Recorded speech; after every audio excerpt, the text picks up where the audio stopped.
அஸ்ஸலாமு அலைக்கும் வரஹ்மத்துல்லாஹி தஆலா வபரகாத்துஹு.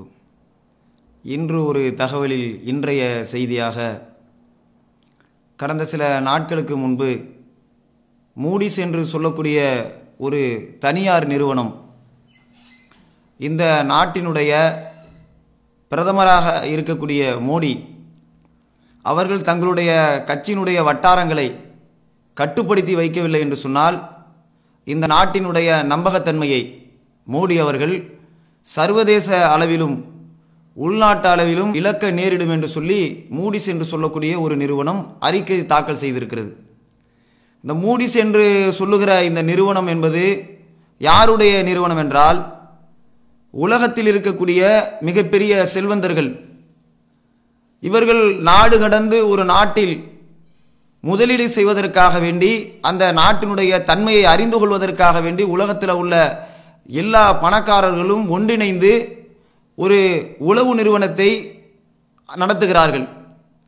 அந்த நிறுவனம்தான் மூடிஸ் என்று சொல்லக்கூடிய ஒரு நிறுவனம். அது என்ன செய்யும்னா, சம்பந்தப்பட்ட நாடுகளில் போய் ஆய்வறிக்கை தயாரிக்கும்.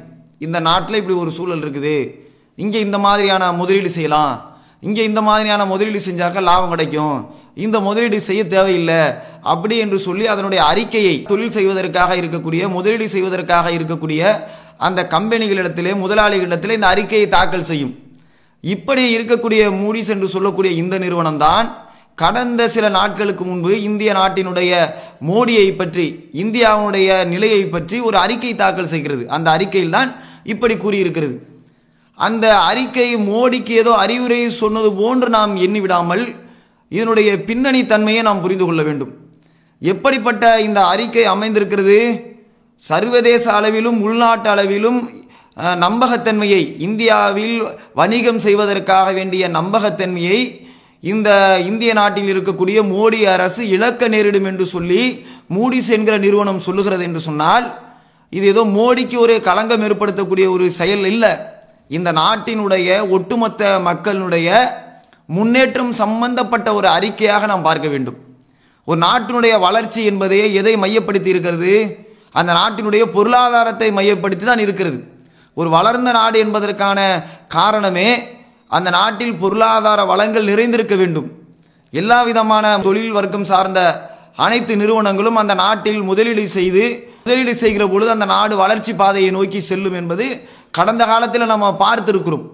அப்ப அந்த மாதிரியான நிறுவனங்கள் ஒரு நாட்டில் முதலீடு செய்ய வேண்டும் என்பதை தான் கடந்த பல மாதங்களாக மோடி அவர்கள் உலகம் முழுவதும் சுற்றுப்பயணம் செய்து பல நாட்டினுடைய முதலாளிகளை சந்தித்து எங்கள் நாட்டில் நீங்க முதலீடு செய்யுங்க அப்படின்னு கோரிக்கையை வச்சுக்கிட்டு வர்றார். ஆனால் இத்தனை ஆண்டு காலம், இத்தனை நாட்களாக, இத்தனை மாதங்களாக மோடி செய்த அந்த பிரச்சாரங்கள் எல்லாம் வீணடிக்கப்படுகிற வகையில் தான் இன்றைக்கு இந்த மூடிஸ் என்று சொல்லக்கூடிய அந்த நிறுவனம் கொடுத்திருக்கக்கூடிய அறிக்கை இன்றைக்கு சொல்லுகிறது. இதுக்கு என்ன காரணம்? அந்த கட்சியில் இருக்கிற, மோடி தலைமையிலான கட்சியில் இருக்கிற முக்கிய பிரமுகர்கள் அவர்கள் செய்கிற சில வேலையின் காரணத்தினால் இந்தியாவினுடைய பொருளாதாரம், இந்தியாவினுடைய முன்னேற்றம், இந்தியா வல்லரசாக மாற வேண்டும் என்று சொல்லக்கூடிய அனைத்து மக்களுடைய கனவுகளும் சிதைக்கப்பட்டிருக்கிறது. ஒரு நாட்டில் முதலீடு செய்கிற பொழுது அந்த நாடு முன்னேற்ற பாதையை நோக்கி செல்லும். ஒரு புரிந்து கொள்வதற்கு என்ன, ஒரு தொழிற்சாலையில் ஒரு நகரத்தில் வருதுன்னா வர்றதற்கு முன்னாடி அந்த நகரத்தில் ரோடுகள் போடப்படும், விளக்குகள் போடப்படும், பெரிய பெரிய நகரத்தில் உள்ள மக்களுக்கெல்லாம் வேலை வாய்ப்புகள் ஏற்படும்.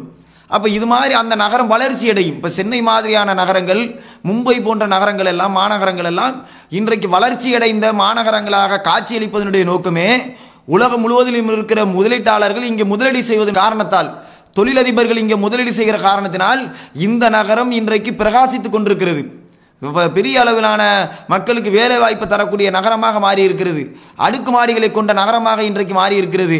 அப்ப இதற்கெல்லாம் என்ன காரணம் என்று சொன்னால், தொழில் சார்ந்த ஒரு நகரமாக இது இருக்கிற பொழுது, இவ்வளவு பெரிய முன்னேற்றத்தை இந்த நகரம் சந்திக்கிற பொழுது, ஒரு நாட்டில் முதலீடு செய்கிற பொழுது அந்த நாடு முன்னேற்ற பாதையை நோக்கி செல்லும்.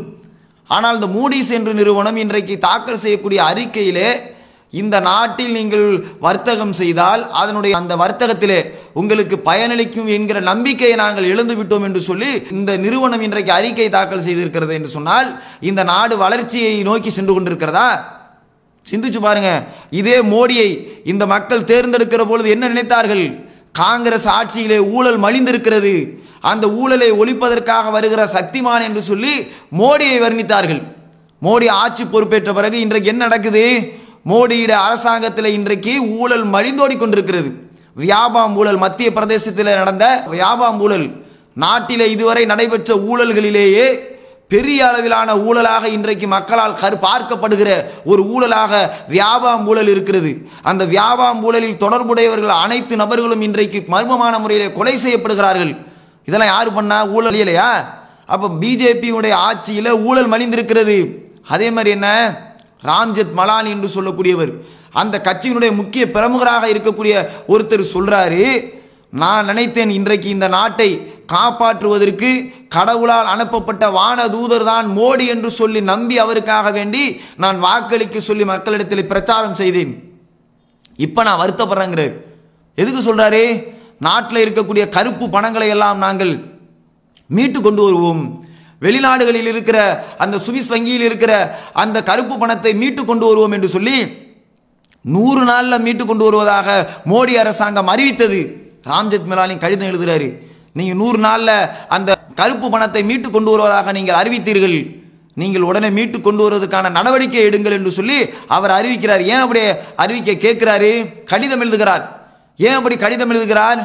அந்த சுவிஸ் வங்கியை நடத்தக்கூடிய அந்த நாட்டினுடைய அரசாங்கம் மத்திய அரசாங்கத்திற்கு சொல்கிறது, நீங்கள் பட்டியல் தந்தால் நாங்கள் எங்களுடைய அந்த சுவிஸ் வங்கியில் பணம் பரிவர்த்தனம் செய்திருக்கக்கூடிய கிட்டத்தட்ட 14,000 நபர்களுடைய பெயர்களுடைய லிஸ்டை நாங்கள் வெளியிட தயாராக இருக்கிறோம் என்று சொல்லி அந்த வங்கி மத்திய அரசாங்கத்திற்கு கோரிக்கை வைக்கிற பொழுது கூட பட்டியலை மத்திய அரசாங்கம் தர மறுக்கிறது என்று சொன்னால் அதனுடைய பின்னணி என்ன? பிஜேபியை சார்ந்த பல ஆட்கள், அந்த கட்சியை சார்ந்தவர்கள், அதனுடைய அடிநாதிகளாக இருக்கக்கூடியவர்கள் எல்லாம் சுவிஸ் வங்கியில் கருப்பு பணத்தை சேமித்து வைத்ததன் காரணத்தினால தானே மத்திய அரசாங்கம் கொடுத்து மறுக்கிறது. கொண்டு மீட்டு கொண்டு வரும்னு சொன்னாங்களா? மீட்டு கொண்டு வந்தாங்களா கருப்பு பணத்தை? அப்ப கருப்பு பணத்தை மீட்டு கொண்டு வரவில்லை. ஆட்சிக்கு வந்தவன் என்ன பண்ணாங்க? விவசாய நிலங்களை எல்லாம் கையகப்படுத்தினார்கள். அதே மாதிரி ரயில் கட்டணத்தை உயர்த்தினார்கள், பருப்பு விலையை உயர்த்தினார்கள், வெங்காயத்தினுடைய விலை தாறுமாறாக உயர்ந்தது. மானியத்தில் வெங்காயம் கொடுக்கக்கூடிய அளவில் இந்த பிஜேபியுடைய அரசாங்கத்தில் தான் இப்படிப்பட்ட ஒரு நிலை ஏற்பட்டது. அப்ப இந்த மாதிரி பொருளாதாரத்தில் வந்து நாட்டில் எல்லாத்தையும் இவர் கட்டுப்படுத்துவார் என்று சொல்லி மக்கள் நம்பி இருந்த பொழுது விலைவாசி உயர்வுக்கு பிஜேபி அரசாங்கம் காரணமாக இருந்தது. அதே மாதிரி வந்து ஊழலை ஒழிக்கவில்லை, வியாபாரம் ஊழத்தில் சிக்கி தவிக்கிறது. அதே மாதிரி கருப்பு பணத்தை மீட்டு கொண்டு வரும் என்று சொன்ன இந்த மோடி அரசாங்கம் சுவிஸ் வங்கி தங்களுடைய பெயர்களை நீங்கள் பட்டியலை தந்தால் அவர்கள் எவ்வளவு பணவர்த்தனம் செய்கிறார்கள் என்கிற பட்டியலை நாங்கள் தருகிறோம் என்று சொன்ன பொழுதும் கூட இந்த மத்திய அரசாங்கம் பட்டியலை தராமல் இருக்கிறது. அப்ப நேர்மையற்ற ஒரு அரசாங்கமாக இந்த அரசாங்கம் இருப்பதை மக்கள் பார்த்து வருகிறார்கள். அது மட்டும் இல்ல, என்ன நடக்குது பாத்தீங்கன்னா, உள்நாட்டில் இந்த பிஜேபியினுடைய பிரமுகர்கள் இந்த நாட்டில் எவ்வளவு பெரிய அருவருக்கத்தக்க, இந்த நாட்டு மக்கள் நிம்மதியற்று வாழுகிற வகையில் தங்களுடைய வார்த்தைகளை வெளிப்படுத்திக் கொண்டிருக்கிறார்கள். உள்நாட்டில் குழப்பம், சிறுபான்மையினருக்கு எதிராக, தலித் மக்களுக்கு எதிராக கொடுமைகளையும் கொலைகளையும் ஆட்சியில் நடந்து கொண்டிருக்கிறது. ஹரியானாவிலே 2 சிறுவர்கள் இன்றைக்கு எரித்து கொல்லப்பட்டிருக்கிறார்கள். அதே போன்று நாடு முழுவதும் தலித்துகளுக்கு எதிரான வன்முறைகள், வெறியாட்டங்கள் நடைபெற்றுக் கொண்டிருக்கிறது. சிறுபான்மையினமாக இருக்கக்கூடிய இஸ்லாமிய சமுதாயத்தை சார்ந்தவர்களுக்கு எதிராக கருத்துகள் தினம் தினம் அறிக்கைகளாக இன்றைக்கு மத்தியில் ஆளுகிற அமைச்சர்கள், எம்எல்ஏக்கள் வழியாக, ஊடகங்கள் வழியாக வந்து கொண்டிருக்கின்றன. சிறுபான்மையினருக்கு எதிரான அச்சுறுத்தல் சொல்லக்கூடிய கருத்துக்கள் வந்து கொண்டிருக்கின்றன. தாத்ரியில் முஸ்லிம் ஒருவர் அடித்து கொலை செய்யப்பட்டிருக்கிறார். இப்படி தொடர்ந்து அச்சுறுத்தலான ஒரு செயலை நாட்டில் இருக்கக்கூடிய மக்கள் அமைதியற்று வாழுகிற ஒரு நிலையை இன்றைக்கு மத்திய அரசாங்கம் ஏற்படுத்தி இருக்கிறது. நிலைமை என்ன தெரியுமா? இன்னைக்கு மன்மோகன் சிங்குடைய ஆட்சி வந்தால் தேவை, அந்த ஆட்சி வராதா என்று மக்கள் எதிர்பார்க்கிற வகையில் இன்றைக்கு மோடியுடைய ஆட்சி இருப்பதின் காரணத்தினால்தான் அந்த உளவு நிறுவனமாக இருக்கிற மூடிஸ் நிறுவனம் தங்களுடைய முதலீட்டாளர்களுக்கு அறிக்கை தாக்கல் செய்கிறது. உள்நாட்டில் இப்படிப்பட்ட குழப்பம் இந்த நாட்டில் நடந்து கொண்டிருக்கிறது, அச்சுறுத்தல் நடைபெற்றுக் கொண்டிருக்கிறது, சிறுபான்மையினருக்கு எதிரான கலவரங்கள் நடைபெற்றுக் கொண்டிருக்கிறது, உள்நாட்டில் ஊழல் நடைபெற்றுக் கொண்டிருக்கிறது, மக்கள் இவரை பற்றிய நம்பகத்தன்மை இழந்து கொண்டிருக்கிறார்கள். அதனால இங்கே நீங்க வர்த்தகம் செய்வதற்கான சூழல் இல்லை என்று சொல்லி அந்த நிறுவனம் தாக்கல் செய்கிறது. ஒரு நாடு வல்லரசாக மாற வேண்டும் என்று சொன்னால் என்ன முக்கியம்? நாட்டில் அமைதி தேவை, உள்நாட்டு குழப்பம் இருக்கக்கூடாது. உள்நாட்டு குழப்பம் இருந்தால் அந்த நாடு வல்லரசனுடைய பாதையை நோக்கி செல்லாது என்பதற்கான பலவிதமான எடுத்துக்காட்டுகள் இருக்கிறது. சிரியாவில் இன்னைக்கு கலவரம் நடக்குது, உள்நாட்டு குழப்பம். வல்லரசு ஆக முடியுமா? அதே மாதிரி பார்த்தீங்கன்னு சொன்னா நைஜீரியா, உக்ரைன் என்று சொல்லக்கூடிய நாடுகளில் எல்லாம் உள்நாட்டு குழப்பங்கள் இன்றைக்கு நடந்து கொண்டிருக்கின்றன. அதனால இன்னைக்கு அந்த மக்கள் இன்னைக்கு தினம் தினம் அந்த உள்நாட்டு குழப்பத்தினால் செத்துமடிந்து கொண்டிருக்கிறார்கள். அங்க போய் வர்த்தகம் செய்வானா? அப்ப எதுக்கு அந்த நாடுகள் எல்லாம் ஏழை நாடுகளாக இன்றைக்கு காட்சி அளிக்கின்றன? ஒரு நாடு ஏழை நாடுகளாக காட்சி அளிப்பதற்கான காரணம் என்ன? உள்நாட்டில் அமைதியான ஒரு சூழல் இருக்கிற பொழுதுதான் வர்த்தகம் செய்வதற்காக வேண்டி வெளிநாட்டு முதலாளிகள் வருவார்கள். அப்படி வருகிற பொழுது இந்த நாடு பொருளாதாரத்தால் செழித்து ஓங்கும். இன்னைக்கு பாருங்க, ஒரு கட்டத்தில் ஒரு பேனா 10 ரூபாய்க்கு நம்ம வாங்கி எழுதின காலம் இருந்துச்சு.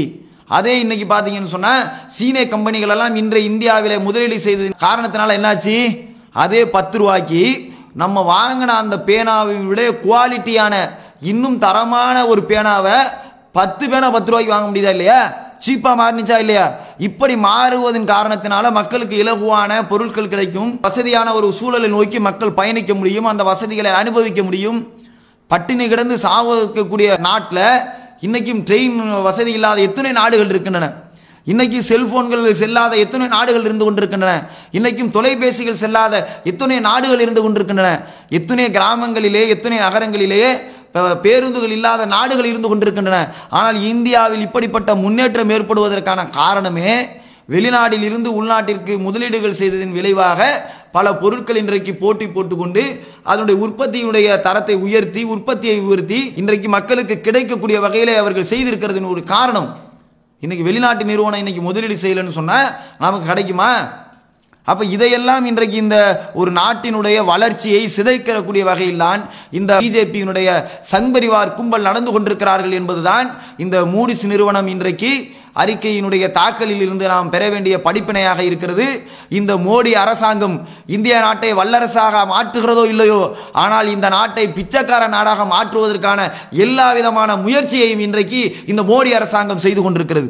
அமெரிக்காவில் நடந்துச்சு, என்ன நடந்துச்சு? பொருளாதாரம் ஒரு நாட்டுடைய முன்னேற்றத்தை தீர்மானிக்கிறது. அமெரிக்காவில் வங்கியில எல்லாருக்கும் லோன் கொடுத்தாங்க. அந்த வங்கியில யாரெல்லாம் பணம் கட்ட முடியாதோ அவங்களுக்கெல்லாம் கூட ஒரு லோன் கொடுத்ததனுடைய விளைவு பணம் கட்ட முடியாமல் அங்க பொருளாதாரத்தினுடைய அந்த பணப்புழக்கம் குறைந்ததின் காரணத்தினால எல்லா இடத்திலையும் போய் ஜப்தி பண்ண வேண்டிய நிலை ஏற்பட்டுச்சு. அமெரிக்காக்காரன்லாம் பெரும்பகுதி மக்கள் ரோட்ல போய் வசிக்க வேண்டிய ஒரு நிலை ஏற்பட்டது. அப்போ பொருளாதார சரிவு ஏற்படுகிற பொழுது உலக நாடுகளில் இருந்து அந்த நாட்டில் வர்த்தகம் செய்த வர்த்தக முதலீட்டாளர்கள் அந்த நாட்டில் வர்த்தகம் செய்வதை துண்டிக்கிற ஒரு வேலையை ஈடுபட்ட பொழுது அந்த நாடு திவாலாக கூடிய ஒரு நிலை ஏற்பட்டதா இல்லையா? இன்றைக்கு வல்லரசாக சொல்லுகிற இதே அமெரிக்கா சில ஆண்டுகளுக்கு முன்பு திவாலாகி நாட்டினுடைய பிச்சைக்கார நாடாக மாறுகிற ஒரு சூழல் ஏற்பட்டதற்கு என்ன காரணம்? அந்த நாட்டில் இருக்கிற முதலாளிகள், பணவர்த்தனை செய்யக்கூடிய முதலாளிகள், நிறுவனங்கள் எல்லாம் அந்த நாட்டில் முதலீடு செய்யாமல் அதை தடுத்துக் கொள்வோம். சில பேர் அந்த பொருளாதாரத்தை எடுத்துக்கொண்டார்கள். நாடு திவாலாகக்கூடிய ஒரு சூழல்ல அமெரிக்காவுடைய அதிபர் கோரிக்கை வைத்தார், பல நாடுகளுக்கு சுற்றுப்பயணம் செய்தார். நீங்க எல்லாம் முதலீடு திரும்ப பெறாதீங்க, முதலீடு செய்யுங்க, யாரும் எடுத்துறாதீங்க, இந்த நேரத்தில் எடுத்துறாதீங்க என்று சொல்லி எல்லாம் கோரிக்கை வைத்து அந்த மாதிரியான தடுமாற்ற நிலையை மாற்றி அமைத்தாரா இல்லையா? அப்ப இன்னைக்கு இந்தியாவுடைய வல்லரசு தன்மையை, வல்லரசுங்கிற அந்த கனவை சிதைக்கக்கூடிய வகையில இன்றைக்கு மோடி அரசாங்கம் செய்யறதுனால தான் மூடிஸ் இப்படிப்பட்ட அறிக்கை தாக்கல் செய்யப்பட வேண்டியிருக்கிறது. மூடிஸினுடைய அறிக்கையினுடைய தாக்கலுடைய பின்னணி இன்றைக்கு பெரிய பெரிய நிறுவனங்கள் நாட்டில் வர்த்தகம் செய்யாமல் துண்டித்து விட்டால் நாடு திவாலாகும், பிச்சைக்கார நாடா மாறுமா? இதுக்கு அப்படி நம்ம விரும்புறோமா? அப்படி ஆசைப்படுறீங்களா? நீங்க மோடி அரசாங்கம் ஆசைப்படுகிறதா? அப்ப இதற்கெல்லாம் பதில் சொல்ல வேண்டிய ஒரு நிலையில் இந்த அரசாங்கம் இருக்கிறது என்பதை நாட்டு மக்கள் உணர்ந்து கொள்ள வேண்டும். இந்த பாசிச சக்திகள் இந்த நாட்டை, தேசத்தை பிரிவினையின் பாதையின் கொண்டு செல்கிறார்கள். அதனுடைய விளைவாக இந்த நாட்டினுடைய முன்னேற்றத்தை தடுக்கிறார்கள் என்பதை இன்று ஒரு தகவலில் நாம் பதிவு செய்து முடித்துக் கொள்கிறோம். அஸ்ஸலாமு அலைக்கும்.